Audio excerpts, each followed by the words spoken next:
At Meriwether High, no one remembered how Zariah Miles arrived. No announcement, no welcome banner, no awkward peer buddy tour.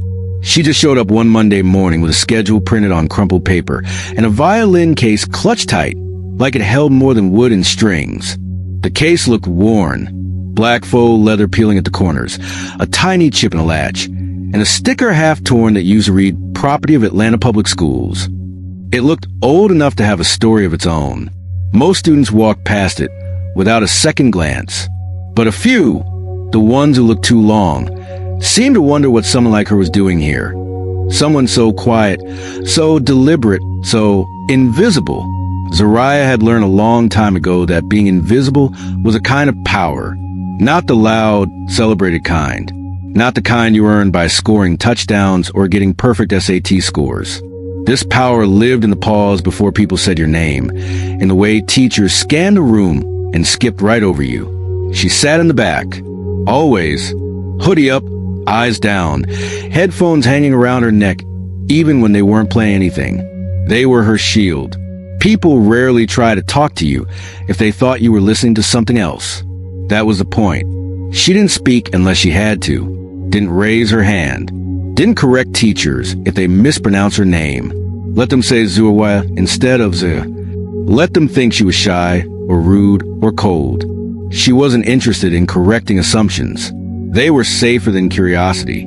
Zariah wasn't afraid of being seen. She was afraid of being misunderstood. And Meriwether High wasn't exactly built to understand her. It was suburban school with glossy floors and banners about success and excellence hanging from the ceilings like marketing slogans. The orchestra room had rows of second-hand chairs and music stands, a faint smell of rosin and metal, and a man named Mr. Fletcher whose voice had the sharpness of a metronome. He didn't yell. He didn't need to. Fletcher ran the room like a conductor of both music and control. The moment she walked into room 104 for the first time, she knew what kind of teacher he was. He looked her over once, violin case, hoodie, skin, and without even asking her name, pointed the back row with his baton. "Back there," he said. "No introduction. No, what's your instrument? No, welcome to class. Just back there." Zariah didn't flinch. She was used to that tone, used to being measured and categorized within seconds. She walked to the spot he'd chosen for her, like it was the only seat left in the world. The violin case never left her side. She carried it like armor, not just because it was the last thing her father gave her, but because it was the only piece of herself she trusted in a room full of strangers. Inside that case lived a story people couldn't interrupt, a language they couldn't reword or misunderstand. Her father once told her, "If they won't hear your voice, Z, make them hear your strings." That stuck with her. He was a street performer in Atlanta, played Bach under overpasses and jazz in subway tunnels. To her, he was better than Carnegie. He could make tourists stop and cry without a single word. Zariah learned to play listening to him hum scales while fixing his bowstrings with duct tape. He passed when she was 10. The violin stayed. She didn't play it in public much after that, but she practiced every night, in silence, in shadows. When the world outside was too loud or too cruel, she would slip the bow across those strings and let the noise inside her chest pour out as something cleaner, sharper, honest. At Meriwether, she hadn't planned on joining orchestra. Her mom made her. "You don't have to play loud," she said. "You just have to show up." So she did, but she didn't show all of herself. She played softly, accurately, just enough to blend in. When Fletcher handed out sheet music, she followed it exactly. No extra vibrato, no dramatic phrasing, no soul. Not yet. She watched the other students. The front row violinists who smiled wide and had shiny cases with gold trim. The boys in the cello section who joked about everything. The girls who whispered when she walked past and pretended they weren't looking. She didn't need to hear them to know what they thought. Violin girl, new girl, quiet girl. She'd heard those whispers before, in other schools, other towns. But Meriwether had a different flavor to its silence. Here it was polite, chilly, wrapped in a cardigan and good grammar. You didn't get mocked here, you got ignored. And that, somehow, hurt worse. Still, she followed her plan. Don't make noise. Don't make mistakes. Don't make waves. It worked until it didn't. Until the day Fletcher decided to break the pattern. He stood at the front of room 104 with his baton tapping lightly against a music stand, his glasses low on his nose. He scanned the room, as he always did, calling on his favorites to warm up. Then his eyes stopped on her. "Miles," he said. She looked up slowly. "Yes." "Why don't you come up here?" Her fingers tensed around the handle of her bow. The class turned, a few students nudging each other like something funny was about to happen. Fletcher smiled, tight and thin. "Let's see what you've got." There was a tone in his voice she recognized. It wasn't curiosity. It was the tone people use when they thought they were setting you up for failure. And in that moment, Zariah realized something. She wasn't being called to perform. She was being called to entertain, to be exposed, to be mocked, because a teacher told a black student to play violin, not to celebrate her, but to remind her who controlled the stage. What Fletcher didn't realize was this. She'd been preparing her whole life for this silence, and she knew exactly how to break it. The floor of room 104 had never felt so long. As Zariah walked from the back row to the front of the class, her footsteps didn't echo, but she felt them. Every soft step sounded louder in her chest than in her ears. The eyes that followed her weren't curious. They were expectant, expecting awkwardness, expecting embarrassment, expecting a spectacle. Fletcher watched her like a man waiting for confirmation of a theory. His baton still tapped against the music stand, methodical, slow, smug. The corners of his mouth curled, but there was no warmth in it. It was the kind of smile people gave right before they closed the door on you. Zariah didn't flinch, but her heartbeat thudded behind her ribs like an engine revving.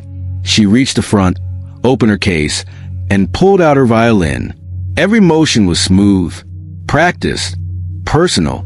She cradled the instrument the way some people held rosaries, reverently, like it connected her to something bigger. Fletcher stepped back a few inches but didn't sit down. He wanted to loom. This wasn't about music to him. This was about control. "Play whatever you like," he said, the baton now still in his hand. "We're all eager to hear." Zariah heard the subtext clearly. Let's see if the girl with the attitude can do more than carry that violin around like a fashion statement. There was a snicker from somewhere behind her. One of the cello boys, probably. She didn't turn to look. She didn't need music sheets. Didn't need to warm up. Didn't even speak. She just placed a violin under her chin and closed her eyes. Then came the first note. Soft, low, fragile. And then the second. Fuller, richer. Then came the breath. The kind of collective inhaling that a room takes when it realizes it's about to witness something it didn't see coming. Zariah played Dvorak's Songs My Mother Taught Me. She didn't choose it to show off. It wasn't complicated or flashy. It wasn't fast or fierce. But it was aching. It was memory and heart and sorrow, all threaded together in a melody that felt like longing dressed in silk. Her bow hand never trembled. Her fingers danced across the strings like they belonged there, like they'd been there all along, waiting for the world to shut up long enough to listen. The room did listen. All of it. No rustling papers. No coughing. Not even a chair squeaked. Zariah had pulled them in. Not by yelling. Not by proving anything. Just by being undeniable. Fletcher didn't move. His expression froze in place, caught between confusion and disbelief. He blinked twice, as if recalibrating. He had expected her to crack under pressure, to stumble, to be good for a school player, at best. Instead, he saw something raw, pure, professional, the kind of sound that doesn't beg for permission. It demands space. When the final note faded, it didn't die. It settled, like the dust after a quiet explosion. Zariah lowered her bow slowly. She didn't look up, didn't scan for approval.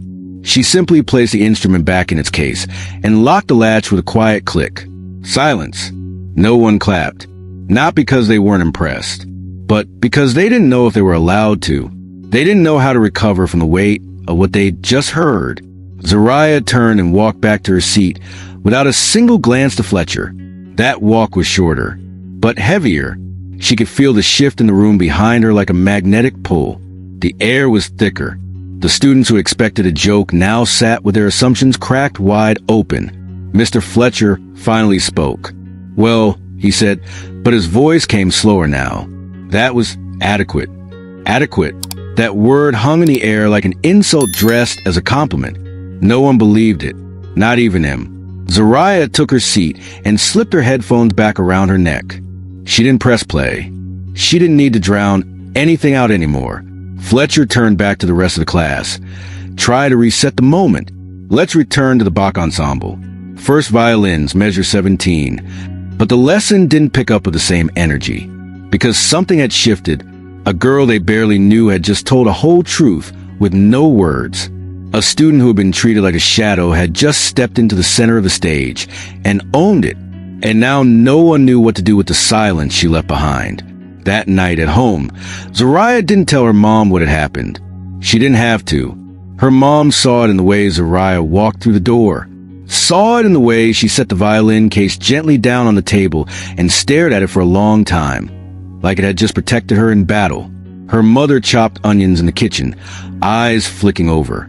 "Good day," she asked. Zariah paused, then nodded. "Yeah, I think so." Her mom didn't press, didn't ask what happened. She just added, "Good. You didn't need their permission, baby. You just needed them to listen." Zariah said nothing. But later that night, when the house was quiet and her room dimly lit by a single lamp, she opened the case again, not to practice, just to hold the violin, the same one her father once handed her in the hallway of their apartment, saying, "One day, you won't even need to explain yourself. You'll play one note, and the room will understand." That day had come, and it began the moment a teacher told a black student to play violin to mock her, and the joke was entirely on him. The next day, the classroom felt different before Zariah even stepped inside. She noticed it as she stood outside room 104, fingers curled tightly around the handle of her violin case. The laughter inside was quieter than usual, the chaos less chaotic. She couldn't explain it, but she could feel it, like the air had been stretched out thinner, like people were moving through fog they didn't want to admit was there.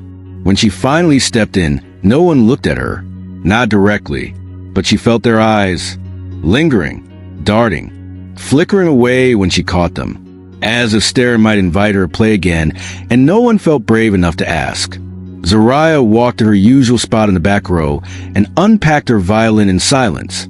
Same motion, same calm, but her hands, this time, weren't hiding. She wasn't shrinking. Not anymore. Mr. Fletcher didn't greet her, didn't mention yesterday, didn't even look in her direction. He stood at the front of the room shuffling sheet music, pretending his hands weren't stiff from the weight of what had happened. "Let's begin with the Bach ensemble," he said. His voice was flat, almost too casual. He started calling on the usual students.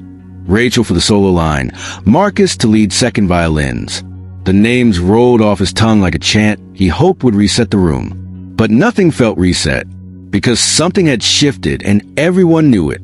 Zariah's solo of the day before hadn't just caught them off guard.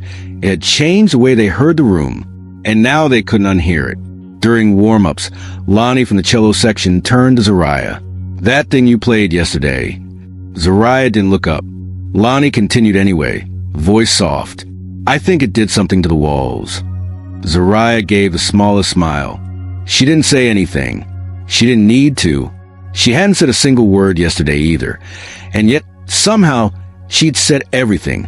When they began playing, Fletcher's tempo fell off. Just slightly. He was conducting, but his movements were sharp, mechanical, like someone trying too hard to hold a leash on something wild. Zariah followed every beat precisely, played her part cleanly, but she didn't bury herself in the music like before. She didn't disappear, because she had felt it now, what it was like to be fully present, to play in the open, to let go of fear, and she wasn't going back. At the end of class, as students packed up, someone said, "Are we going to hear her play again?" The voice wasn't loud, but it wasn't whispered either. It just hung in the air. Fletcher ignored it, or maybe he didn't hear it. Zariah heard it, though, and so did everyone else. She zipped her case closed slowly and stood. As she walked past Fletcher on her way out, their eyes met for a single second. He didn't say anything. Neither did she. But in that pause, in that stillness, there was a tension that no baton could command and no curriculum could cover. Fletcher had built his power in that room with silence. But now, for the first time, it wasn't his. At lunch, she sat at her usual corner table near the vending machines. Same seat, same posture. But this time, people glanced more, looked longer. No one sat with her, but a few passed slower than before, like they were expecting something. She didn't acknowledge them. She just ate her sandwich and kept her headphones on, even though, again, there was no music playing. Because that silence, it still said more than most conversations. That evening at home, Zariah didn't practice. She didn't need to. Instead, she sat in her room with a violin beside her on the bed. She stared at the ceiling. The same notes from yesterday still playing in her head, still ringing. It was strange. She hadn't expected that one performance to change anything, but it had, not with applause. There hadn't been any. No clapping, no standing ovation, just quiet. And somehow, that quiet felt louder than anything else she'd ever heard. The kind of silence that doesn't come from confusion, but from reverence, from recognition, from knowing that something rare had happened, and you weren't sure how to name it. Fletcher didn't need to say a word. The students didn't need to tweet it. Zariah didn't need a certificate or a solo plaque. She had felt in the way the room had held its breath and forgotten to let it go. She had felt it in the way the joke never landed, in the way the laughter had caught in people's throats and never found its way out. She had taken a mockery and turned it into music. She had taken a test and answered with truth. She had been called to the front of the room to be humiliated, but she had walked back to her seat covered in the kind of invisible applause that doesn't need to be heard to be felt. Later that night, her mom peeked into her room. "You didn't play today?" she asked gently. Zariah shook her head. "I'm still hearing yesterday." Her mom smiled. "That good, huh?" Zariah paused. "They didn't clap." Her mom raised an eyebrow. "Did you need them to?" Zariah looked at her violin. "No." And she meant it, because yesterday hadn't ended with applause. It had ended with silence. And sometimes, that's the loudest form of respect there is. By Monday, Meriwether High had developed a new kind of silence. The kind that trails behind a person like a scent, like static in the air long after the lightning has struck. Zariah Miles didn't walk differently. Her hoodie was still pulled up just enough to cast a soft shadow over her eyes. Her headphones still hung around her neck, like a do not disturb sign she had worn all year. But something had changed. It was the way people looked at her. They didn't stop and stare. It wasn't that obvious. No one was pointing or whispering in corners, not out loud. But there were glances, those slightly too long looks that didn't match the casual hallway flow. There were shifts in body language when she passed. A nudge here, a hush there, a lean forward like someone wanted to ask her something but couldn't find the words. Zariah noticed. She noticed everything. It was a way she had learned to survive, by reading the air, the quiet, the tone underneath people's voices. And now, the air at Meriwether had shifted. The performance, the one Fletcher had expected to fail, the one that wasn't supposed to matter, had rippled outward. It had started with a joke. A teacher told a black student to play violin to mock her. And now that joke was ricocheting through the hallways like a ghost refusing to vanish. She didn't want it. Not the attention. Not the sideways respect. Not even the growing murmurs that followed her like a soundtrack she never pressed play on. Because none of it felt real. Respect earned from performance still felt like a gamble. Like they were impressed with what she did, not who she was. In her second period English class, a girl who'd never spoken to her before passed her a folded note. Zariah opened it cautiously, expecting something snide. Instead, it read, "You made the whole room feel something." I didn't think that was possible anymore. No name, no emojis, just that. She read it twice, then slid it quietly into her notebook. By lunch, the whispers were louder than they'd ever been, and yet still, no one said her name out loud. It was like she'd become folklore overnight. Some student pretended not to look her way when she sat at her usual seat near the vending machines. Others took longer routes through the cafeteria just to pass by her table. Still, no one sat with her. She was no longer invisible, but she wasn't entirely seen either. That strange, fragile in-between. A kind of spotlight that didn't come with warmth, only exposure. In room 104, the tension returned like clockwork. Fletcher stood stiffly at the podium, flipping pages of the score with the detached energy of someone who'd rather be anywhere else. He didn't mention the solo, didn't acknowledge the change in the room, didn't even assign Zariah a new part. She wasn't listed on any of the quartet rotations for the day. Just a blank space where her name should have been. A silent omission. And that, Zariah realized, was the new game. He wouldn't challenge her. He would erase her. He would pretend she hadn't altered the rhythm of the classroom. But his silence came too late. Because now, the students had heard her. They had felt her. And worse, for him, they had started to listen. During tuning, Brielle from the violin section turned slightly in her seat. "You got him shook," she whispered. Zariah blinked. "What?" "Fletcher, you broke something. I don't think he knows how to fix it." Zariah looked down at her strings, adjusted the fine tuner on her A with a careful twist. "I wasn't trying to break anything," she said. "I know," Brielle replied. "That's why it mattered." That afternoon, Zariah found another note. This one was in her English notebook, or slid across a lunch tray. It was tucked gently under the Velcro strap of her violin case. Typed, bold font, no signature. "You didn't just play music. You said everything I've been too afraid to say out loud." She held it in her hands for a long time, not because of what it said, but because of what it didn't. There was no request, no demand, no play again, just acknowledgement, just thank you. She folded it twice and slipped it into the back of her sketchbook, next to the others, next to the growing pile of silent echoes. That night, she didn't practice. She opened her case, looked at her violin, and just let her fingers rest on the strings. Not to press, not to perform, just to connect. To remember that she hadn't asked for this. She hadn't stood up in protest. She hadn't argued with Fletcher, hadn't demanded respect. She had just played. She had just let the violin tell the truth. And now the truth had taken root. Her mother noticed the difference too. "You're quieter than usual," she said over dinner. Zariah raised an eyebrow. "I'm always quiet." "Yeah," her mom replied, "but this is the kind of quiet after a thunderstorm." Zariah didn't answer right away. Finally, she said, "I think I made a lot of people uncomfortable." Her mom smiled softly. Maybe they needed to be. The next morning, as she walked the front doors of Meriwether, a new flyer was pinned to the bulletin board near the front office. Bright red letters. "Spring Showcase, Civic Center, looking for student soloists."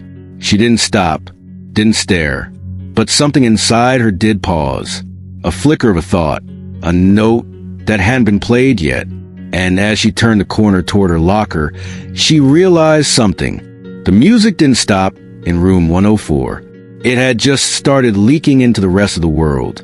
Because a teacher told a black student to play violin to mock her. And now the school couldn't stop hearing her. It started like deja vu. Same room, same seats, same fluorescent lights buzzing overhead like mosquitoes that never sleep. Room 104 hadn't changed, but Zariah had. And maybe that's why I felt like a trap the moment she stepped inside.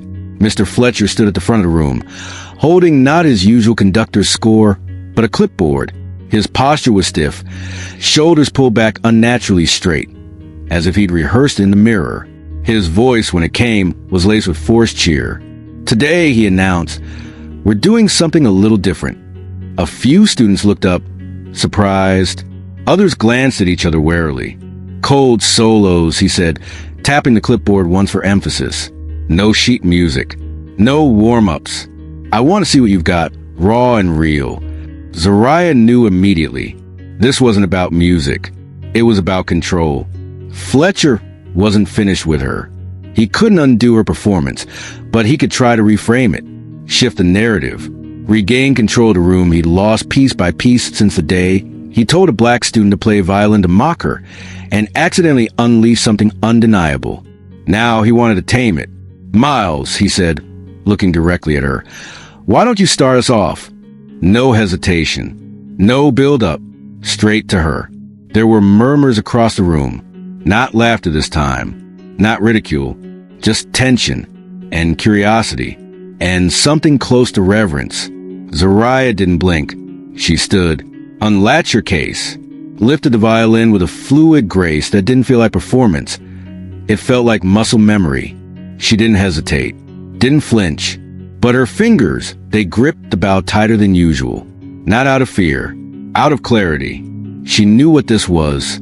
A challenge dressed up like an opportunity. She didn't ask what to play. She didn't announce the title. She just played. And this time it wasn't Dvorak. It was Chrysler. Preludium and Allegro. Fast, sharp, demanding. Not a safe choice. This piece didn't whisper. It declared. The bow struck the strings with purpose, slicing the room into rhythm and silence. Every movement was deliberate. Her fingers flew across the fingerboard like they had stories to tell and no time to wait. The tempo twisted. The dynamics soared and dipped. And still, she didn't blink. She wasn't playing music. She was reclaiming space. Each note felt like a refusal. "No, you don't get to frame me. No, you don't get to say when I'm done. No, I don't owe you neatness. Or permission. Or apology." Fletcher watched, arms folded, lips tight. He didn't stop her. He couldn't. By the final phrase, her bow moved like lightning. Fast but controlled, powerful without being wild. The kind of control born from practice. Yes, but also from pressure. From years of knowing what it meant to be judged before being known. She ended with a clean cadence. A breath, then silence. No applause. Not because it wasn't deserved, but because no one wanted to break the moment. Not even Fletcher. He cleared his throat a little too loud. Well, he said, his tone clipped, certainly energetic. It was the most reluctant compliment he could manage without choking on it. Zariah said nothing. She walked back to her seat. She didn't meet anyone's eyes. Didn't need to, because the silence that followed her wasn't empty. It was thick with recognition. After class, students hovered in small clusters. She passed by them quietly as always, but this time, something was different. They weren't just watching her. They were waiting for her to speak, for her to acknowledge that what they saw, what they heard, wasn't normal, wasn't rehearsed, wasn't expected. Brielle caught up with her at the water fountain. "You really did that," she said, voice hushed. "Like, I don't even like classical music. But that," Zariah raised an eyebrow. "That what?" "That was a fight. Like, it had teeth." Zariah half smiled. Good. She wasn't looking for praise, but she wouldn't reject truth. That evening, she sat on her bed, violin case beside her like a sleeping animal. The light from the window carved shadows on the floor as the sun dipped lower. She didn't open the case. Didn't need to. The notes were still vibrating inside her fingers. What she'd done today wasn't about showing off. It was about saying, "I'm not afraid of being seen anymore." Fletcher had tried to put her on display again, tried to control the spotlight, make her dance for it. But instead of shrinking, she burned brighter. Later that night, as she reached for her sketchbook, another note slipped out. Someone had tucked it between the pages. This one was handwritten, in purple ink. "Today, I saw what resistance sounds like. No name, no flourish, just those 8 words." Zariah stared at it for a long time before folding it in half and pressing it gently beneath the others. She had been silent for so long. But now, even her silence made noise. At Meriwether, no one used the phrase, "Teacher told black student to play violin to mock her," anymore. Not out loud, not in full, but it lived in every conversation they didn't have. In every glance when she walked into a room. In every time someone said, "Did you hear her play today?" Like they were describing a meteor, not a student. Fletcher didn't speak to her after class. But Zariah knew he would try again, try to bury her in indifference or sarcasm or constructive criticism. But she had already seen what happened when he underestimated her, and now the entire room had seen it too. It was supposed to be just another Thursday. Zariah walked into room 104 the same way she always did. Quiet, direct, no fuss. Her violin case bumped softly against her knee with each step. Its worn leather covered dull under classroom lights.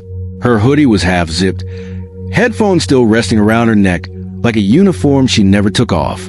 But something in the room felt colder, not temperature, atmosphere.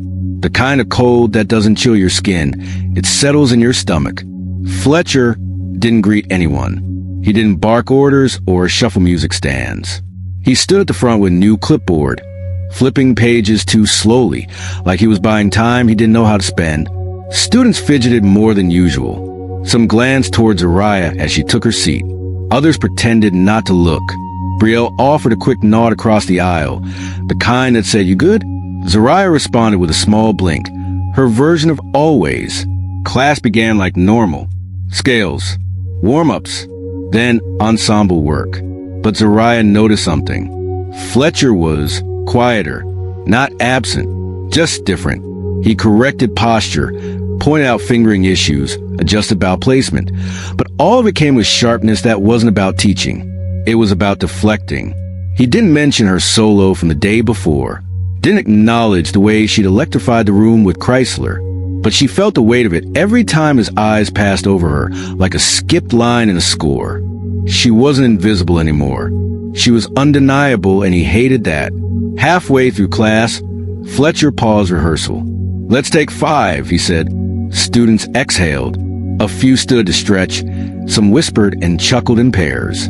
Zariah stayed seated, tuning her E string with delicate fingers. Her thumb barely touched the fine tuner, but the movement felt loaded. She could sense him before she heard him. Mr. Fletcher's shoes stopped beside her row. She looked up slowly. He stood with hands clasped behind his back, head tilted just slightly. "I meant to say," he said in a voice just loud enough for others to hear, "your Chrysler yesterday was impressive." A few students glanced over. Zariah blinked. "Thank you." There was a pause. Then came the rest of it. "I wouldn't have guessed you'd lean towards something that ambitious," he said. "You don't exactly look like the conservatory type." There it was, the blade, wrapped in velvet. Zariah's jaw didn't clench. Her eyes didn't widen. But inside, something coiled tight. She'd heard backhanded praise before, plenty of times. It came with the territory of being quiet, of being different, of being black in spaces that were used to hearing music from other kind of hands. She nodded once. "Good thing music doesn't care how I look." Fletcher offered a smirk that didn't reach his eyes. Then he walked away. The room didn't laugh. No one echoed his comment. In fact, it went still. Like even the students who hadn't been sure what side of this they were on were realizing there was a side. And Fletcher had just picked the wrong one. After class, Zariah moved slower than usual. Not because she was rattled, because she was choosing how to respond. In the hallway, Lonnie caught up to her. Did he seriously say that? Zariah didn't break stride. "Yep, that's wild." "It's not." Lonnie frowned. "But you killed that solo." "I know. So what was that about?" Zariah shrugged. "He wanted to remind me where I stand." "Did it work?" Zariah stopped, looked at her. "No, but it reminded him I'm not moving." That night, Zariah sat on the edge of her bed, bow in hand. She didn't play. She just looked at it. The slim wooden tool that had become her microphone, her sword, her signal flare. She thought about all the ways people use words to cage you. You're impressive for someone like you. You have talent, but not polish. You don't look the part. But none of those people ever said, "You scare me because you're better than I expected." Because that would mean giving up control. And men like Fletcher, they would rather hide the truth under compliments than speak it out loud.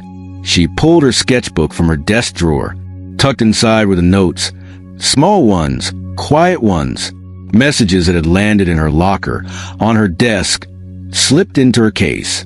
She flipped to a blank page and wrote, "You don't have to play loud to be heard. But sometimes silence hits harder when it's not yours to control." She underlined it once, closed the book, set it beside the violin. At school the next day, Fletcher didn't look at her once, didn't call her name, didn't assign her a part. But students whispered about her anyway, and they weren't whispering about her hoodie, or her silence, or her seat in the back. They were whispering about how she played, about how he couldn't look at her, about how that sentence, "You don't look like the conservatory type," landed like a spark on dry grass. By lunch, someone had scribbled a quote on the back of a bathroom stall. "Black girls don't need permission to play like pros."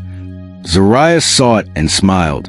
She didn't write it, but someone did, which meant she wasn't playing solo anymore. The classroom battle may have quieted down, but the war inside Zariah hadn't.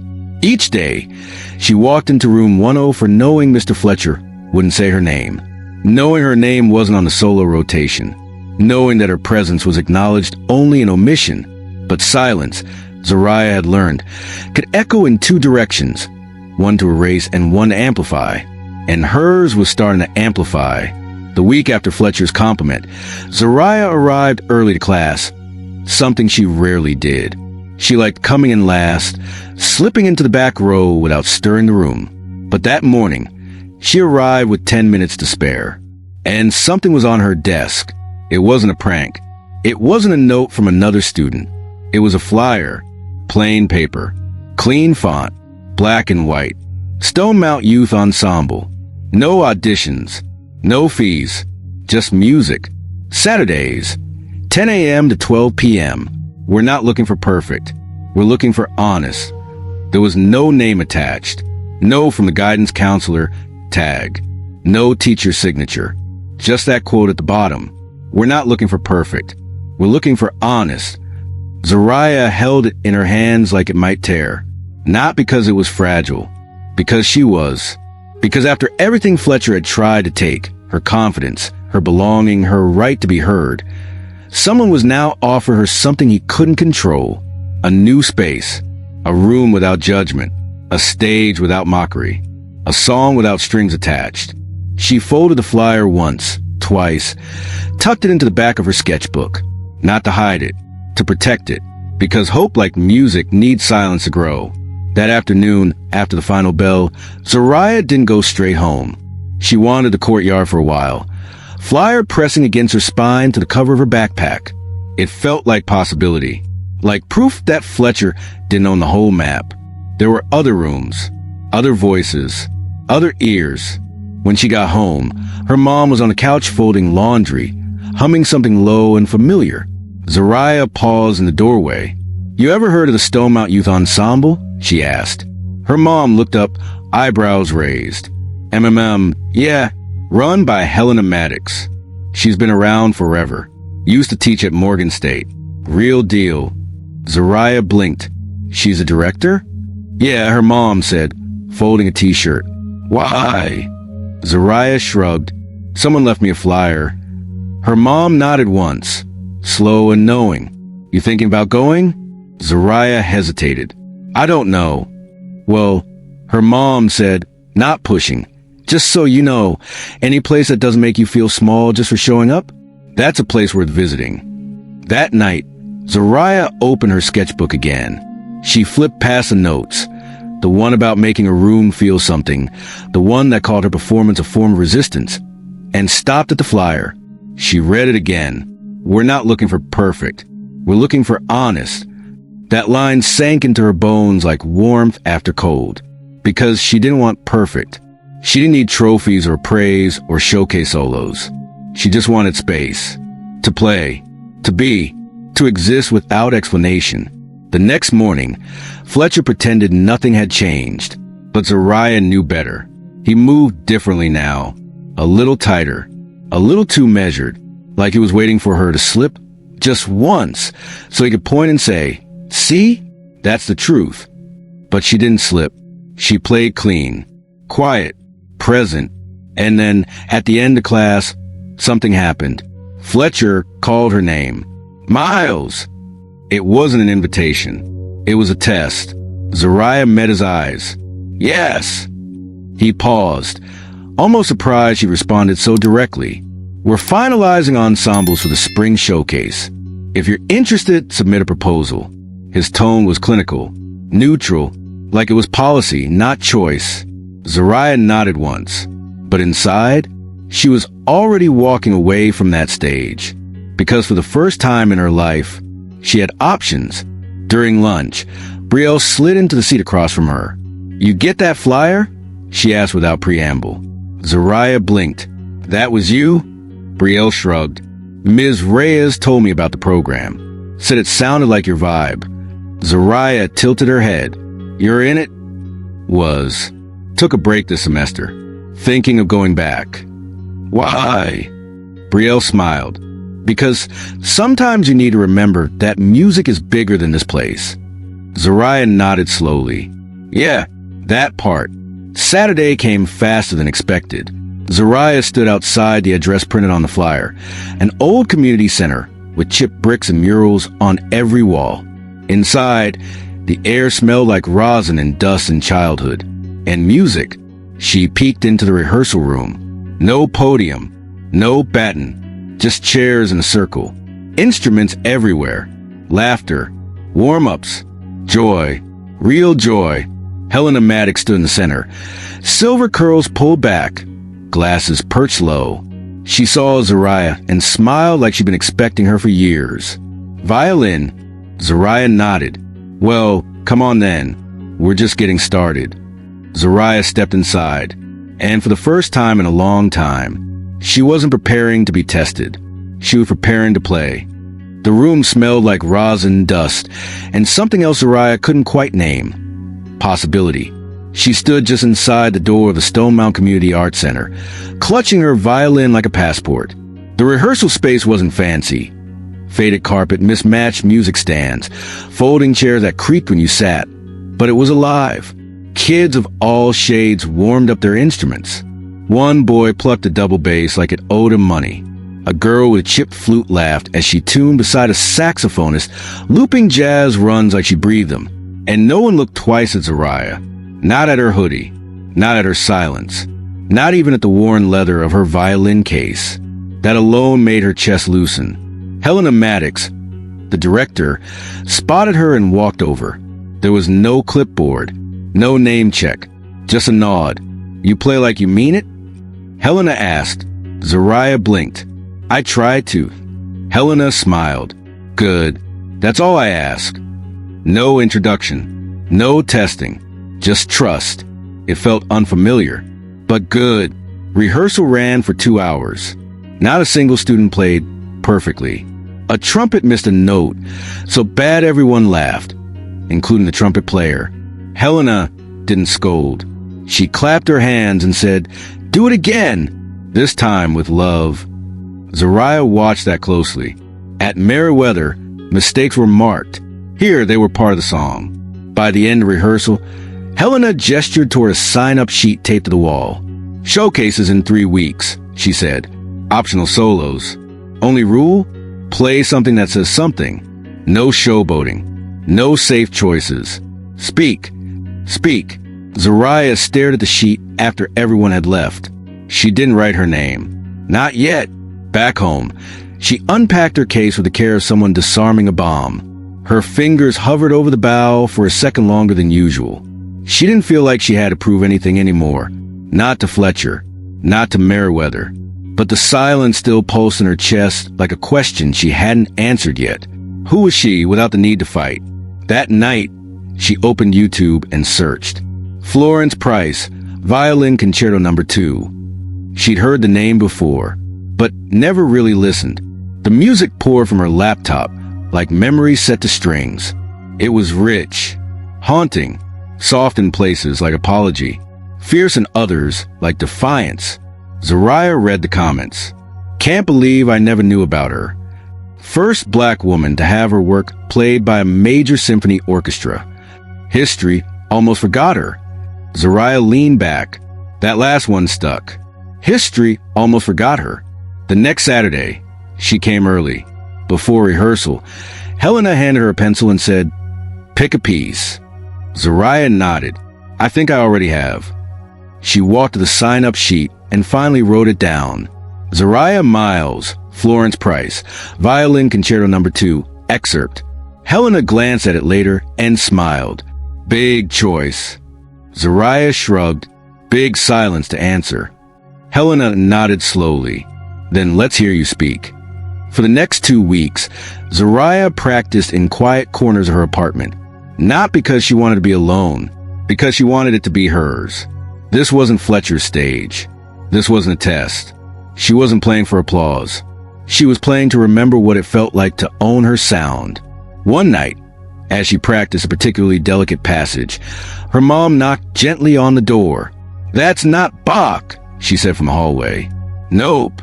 You mind if I sit in?" Zariah paused and nodded. "Sure." Her mom sat on the edge of the bed as Zariah played the first full run-through. When she finished, her mom didn't say, "Good job." Didn't clap. She just looked at her, eyes misty. "You didn't play that for anybody else," she said. "No, you played that for you." Zariah nodded. "That's when it's real," her mom added. "That's when it's yours." The Saturday of the in-house run-through came fast. It wasn't a full showcase yet, just a rehearsal with a small audience of fellow students and parents. Zariah stood backstage, hands steady, heart slow, not calm, just clear. Helena nodded at her from the wings. "Whenever you're ready." Zariah walked to the center of the circle. No spotlight, no mic, just eyes, and silence. She lifted her violin and played. The opening measures were soft, tentative by design. Florence Price had written music that didn't beg for attention. It commanded it. Zariah's bow carved air like it remembered every time someone told her she didn't belong. Every skip name. Every backhanded compliment. Every time a teacher told a black student to play violin to mock her, only to realize too late. She wasn't performing. She was proclaiming. By the midpoint, her tone had turned molten, controlled but brimming. The room didn't move. By the final note, you could hear someone exhale across the room. Then came silence. Not polite silence. The kind of silence that says, "We saw you. We heard you. We felt that." Helena clapped once, slow, then smiled. "I don't care if that piece has been played 100 times, she said. "Today, that was the first time it ever sounded like you." Zariah nodded. No smile, no tears, just truth, settling like dust. Later that night, she opened her sketchbook and added a new line. She didn't play for applause. She played because someone had to remember what it sounded like to belong. The Civic Center smelled like anticipation. Not the fake kind. The sprayed-on confidence of a school auditorium trying too hard. This was the real thing. The air buzzed with warm-up scales and last-minute tuning, nervous whispers from students and proud half-smiles from parents clutching programs like they were holding history. Zariah stood near the back hallway, her violin case open beside her. Her hands were steady, but her breath moved in slow, careful rhythms, like she was tuning more than her instrument. This wasn't Meriwether High. No fluorescent lights humming above her like a warning. No Fletcher with his dry sarcasm and baton like a blade. Tonight, she wasn't waiting for permission. She was invited. Helena Maddox, in her usual soft linen blazer and jazz club earrings, stepped beside her. "You ready?" Zariah didn't look up. "I think so." "You're closing the show," Helena said. "That wasn't my choice, by the way." Zariah raised an eyebrow. "Half the ensemble voted for it after your run-through." The other half nodded silently. Zariah allowed herself a tiny smile. "Don't think of it as pressure," Helena added. "Think of it as the room giving you the last word." The last word. Zariah had spent most of her life letting others take it. But not tonight. The Civic Center wasn't huge, just under 300 seats, but it felt massive when you were the one stepping onto the stage alone. Zariah watched from the wings as the showcase began. A quartet of flutes played a Caribbean folk tune. A brother-sister piano duet tripped through Debussy. A cellist played a haunting solo that made someone in the front row wipe their eyes. And then it was her turn. Helena stepped up to the mic, with no flair, just her voice. Our final soloist this evening is someone who reminds us why we come together in spaces like this. Please welcome Zariah Miles. No thunderous applause, no cheering, just stillness, and then hands, clapping, not because they were told to, but because something had shifted. Zariah walked into the light, not rushed, not dragging her feet, just walking, like the stage belonged to her before anyone noticed. She carried her violin like it was an object, but an extension of memory. When she reached center stage, she took a breath that lasted just one beat longer than the room expected. Then she began. Florence Price's Violin Concerto No. 2 wasn't the flashiest piece she could have chosen, but Zariah didn't come here to show off. She came to speak, and the opening notes were her first sentence.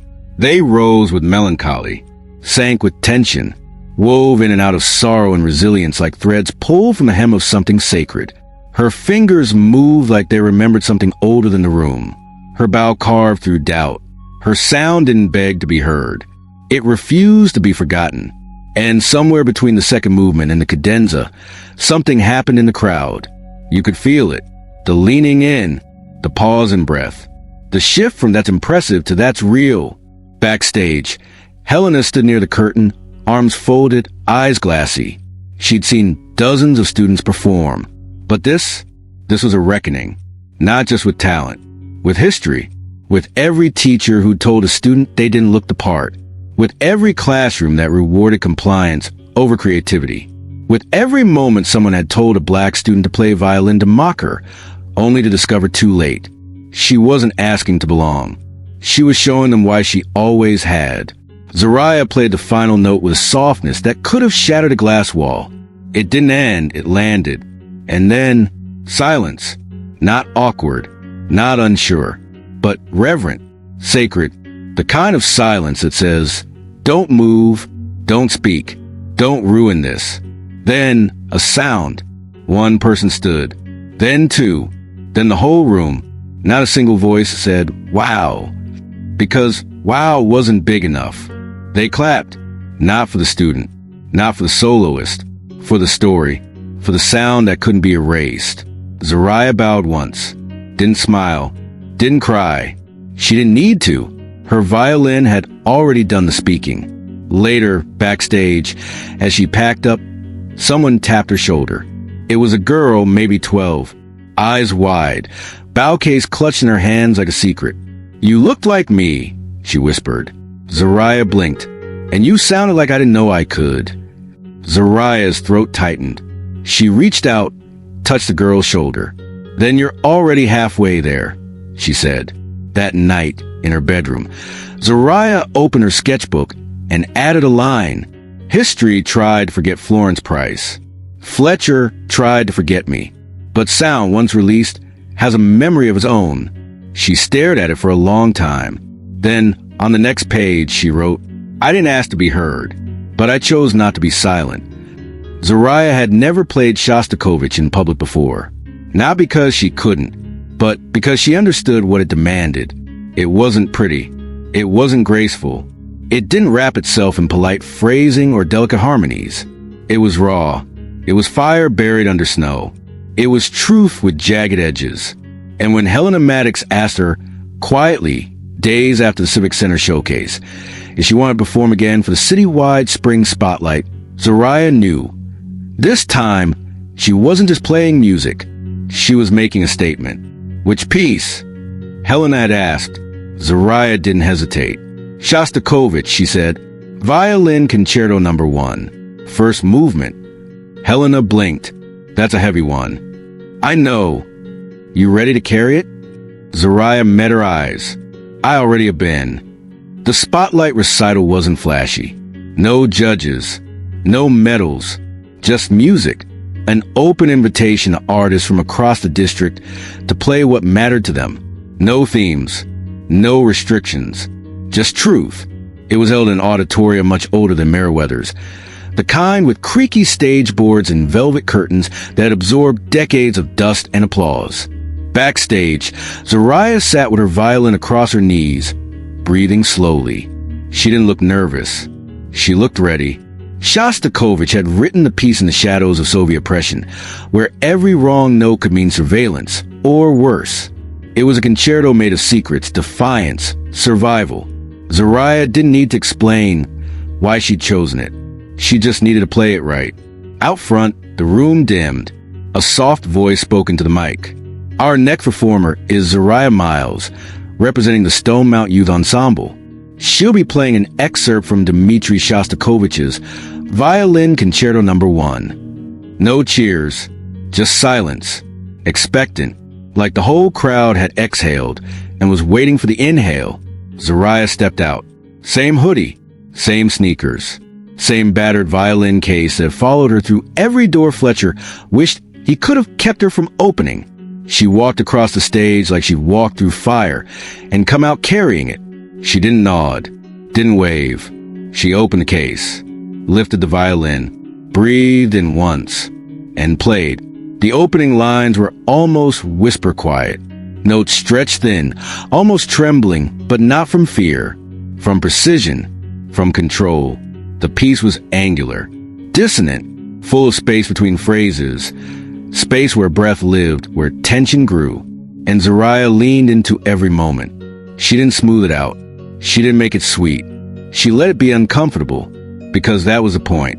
By the second page, her fingers moved faster, not frantic, focused. Each shift was a conversation. Each bow stroke was a refusal. She was telling them something they wouldn't hear in a classroom, something Fletcher couldn't take credit for or critique, that her talent didn't need translation, that her skin wasn't a surprise package for excellence, that her silence had never been emptiness. It had been a waiting room. And now, the door had opened. The final measures of the movement dropped into the auditorium like a stone into still water. 1, 2, 3 beats of silence followed. Then breath. Then applause. Not thunderous. Not explosive. Just real. Earned. And unshakable. Backstage, Helena waited near the curtains. You meant every note, she said as Zoraya passed. I had to. Helena tilted her head. That wasn't performance. That was a reckoning. Zoraya gave a small smile. He'll hear about it. Helena didn't ask who he was. She already knew. Back at Meriwether, word traveled differently now. Fletcher didn't mention her performance. Didn't bring up the showcase. Didn't ask her to stay after class. But Zoraya caught the way his jaw tightened when Brielle whispered. She played Shostakovich like she wrote it. She noticed a shift in the air when students started asking her questions about phrasing, bowing, repertoire. And she noticed how Fletcher's instructions became stiffer, more technical, as if he was trying to reassert order. But the order was already gone. Because the truth is, one sound like that is released, sound born from resistance, intention, and grace, it can't be erased. That night at home, Zoraya replayed the performance on her phone. A friend had recorded it. The sound wasn't perfect. The lighting was harsh. But her hands, her face, her presence, undeniable. Her mom passed by and paused in the doorway, watched for a second, then nodded. You didn't just play that, she said. Zoraya paused the video. No, you walked through it. Zoraya looked at the screen one more time, then turned it off. Not because she didn't want to hear it again, because she already knew. The music had done its job. It had told the story. It had spoken for everyone who'd been told they didn't look the part. Everyone who'd been put in a box shaped like silence. Everyone who knew that being invited to play is one thing, but choosing your own piece, that's liberation. You could always tell what kind of audience you had by their silence. Some silences were awkward, nervous, polite, too eager to applaud so they could escape the weight of whatever had just been said. Some silences were empty, because the crowd wasn't really listening in the first place. But this silence, the one that lingered after Zoraya finished her Shostakovich, it was reverent, the kind of silence that feels earned, that makes people sit still, afraid even their breath might disrespect what just happened. The sound technician backstage whispered, "Wow," before fading into stillness again. Helena Maddox didn't clap. She didn't need to. She simply bowed her head, not out of submission, but of recognition, because what Zariah had just done wasn't performance. It was a declaration, and the room hadn't just heard it, they'd felt it. As the showcase closed, students and parents poured out of the auditorium in quiet clusters. They weren't buzzing with noise like usual. They weren't distracted, scrolling through phones or unwrapping mints. They were processing. You could hear it in how they spoke to each other in hushed tones. You could see it in how some looked back over their shoulders, almost checking to see if Zariah would step out again. But she didn't. She stayed behind the curtain, violin still in hand. Fingers resting over the chin rest like it had something to say and wasn't quite done. Backstage, a boy from another school, he played clarinet, stepped up to her. He didn't smile, didn't stammer. He just said, "Thank you for making that room stop." Zariah blinked. "What?" "That room," he repeated, nodding toward the now quiet auditorium. "You made it listen, not just hear. Listen." Then he walked off. Didn't ask for her name, didn't offer his, just left the words hanging there like smoke. On the ride home, her mom didn't say much. Neither did Zariah. But as they pulled into the apartment lot, her mom finally spoke. "You've always been able to do that," she said softly. "Even as a baby, you didn't cry loud. You cried real. People listened." Zariah didn't answer. She just nodded, because tonight, she didn't need words. She had let the bow speak for her, and it had said everything. Monday at Meriwether High arrived like all Mondays, sluggish, groggy, filled with hallway echoes and the scent of dry markers and reheated cafeteria eggs. But something had shifted, not dramatically. Subtly, people didn't just glance at Zariah now. They looked, not with confusion or condescension, but with curiosity, with quiet respect. Some nodded, some stepped aside.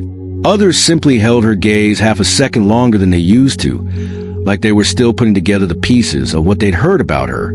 Room 104 felt different too. Fletcher still hadn't acknowledged her performance, still hadn't said her name, but he moved through the classroom with a stiffness that hadn't been there before.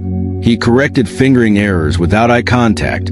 He assigned practice measures like he was on autopilot. The baton in his hand felt heavier. Not physically, symbolically, because everyone had seen what he hadn't wanted them to see, that the black student he once told to play violin to mock her had become the one person in the room everyone wanted to listen to. During rehearsal, Zariah played softly. No solos, no attention, just part of the whole. And yet, her presence shifted the group's energy. When she breathed differently, the violins adjusted. When she phrased a line with more tension, the cellos followed. She didn't lead with authority. She led with truth, and it resonated. After class, as she packed up, a younger student, maybe a freshman, hovered near her. He held his viola case like it might break if he gripped it too hard. He said, voice barely above a whisper. "I saw the video of your performance with the Shostakovich." Zariah blinked. "You did." He nodded quickly. Someone posted it in the music club Discord. Zariah tried not to laugh. Of course they did. The boy looked down at his shoes. I've been scared to sign up for solos." Zariah tilted her head. "Why?" He hesitated. "Because I thought people would think I was doing too much, or that I didn't belong." Zariah's voice dropped low and steady. "If they think that, it's because they know what you're capable of, even before you show them." The boy looked up. "What if I mess it up?" Zariah smiled gently. "Then you mess it up, but it's yours." She nodded once, and they'll still listen. By the end of the day, 3 more students had asked her about pieces. 2 asked if she could help with vibrato. 1 handed her a folded note that simply read, "What you did, that was the sound I didn't know I needed." Zariah opened her sketchbook that night. She added it to the collection, and then wrote under it, "I didn't want a spotlight. I wanted a room that listened." Now I know the spotlight finds a sound that refuses to stay silent. She looked at the line, then underlined it once, put the cap back on her pen, and smiled. The morning after her name echoed across the Civic Center stage, the world didn't explode. There were no viral interviews, no headlines, no streamers falling from the sky.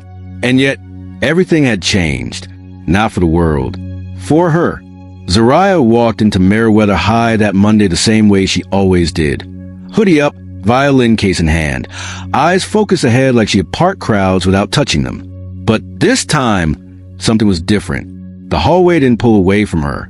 It leaned toward her, not in a spectacle, in recognition, in quiet understanding. There was no banner welcoming her, no trophy in a glass case, but the way students moved said enough.